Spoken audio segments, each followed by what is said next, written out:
आलेलो नाही. मनापासून सांगतो तुम्हाला सगळ्यांना धन्यवाद द्यायला आलोय. याचं कारण काय?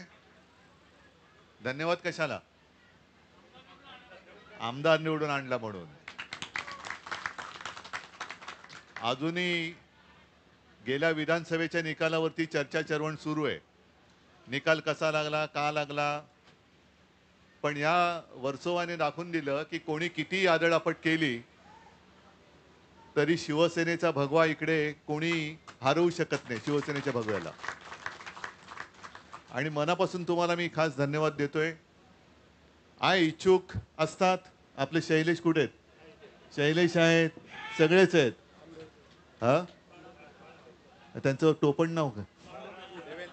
हा, कारण ते म्हणून मी त्यांचं नाव घेत नव्हतं, कारण टोपण नाव आठवतं, खरं ना.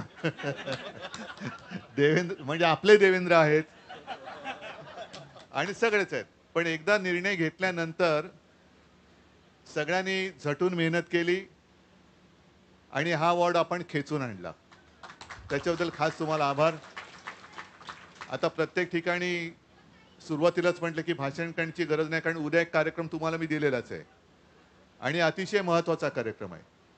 कारण आपण कोणत्याही भाषेचा द्वेष कधीच केलेला नाही. इकडे सुद्धा इतर भाषिक सुद्धा आले असतीलच ना. हिंदी भाषिक असतील, गुजराती भाषिक असतील, आणखीन इतरही कोणी असतील.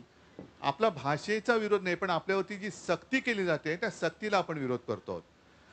आणि आता या भाजपला असं वाटतंय की मराठी माणसाची एकजूट आता राहिलेली नाही, फुटलेली आहे.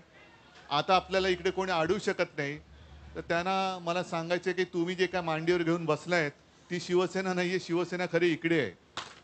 आणि ही शिवसेना जोपर्यंत आहे तोपर्यंत तुम्हाला इकडे आम्ही महाराष्ट्राच्या मातीमध्ये मराठीला कधी संपू देणार नाही. मराठीला आम्ही धक्का तुम्हाला लावायला देणार नाही. उद्याचं आंदोलन आहे, त्याच्यानंतर 5 तारखेचा मोर्चा सुद्धा आहे. आणि म्हणूनच म्हटलं की आत्ता तुमचा इकडे एक चांगला मनोरंजनाचा कार्यक्रम सुरू आहे.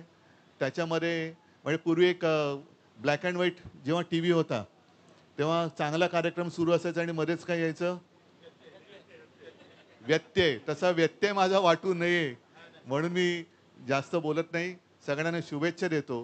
ही एकजूट अशीच कायम ठेवा. आणि आत्ता जे तुमच्या चेहऱ्यावरती एक मला समाधान दिसतोय, आनंद दिसतोय, हा आनंद आणि हे समाधान असंच टिकवा. या सगळ्यांना शुभेच्छा देतो. धन्यवाद. जय हिंद, जय महाराष्ट्र.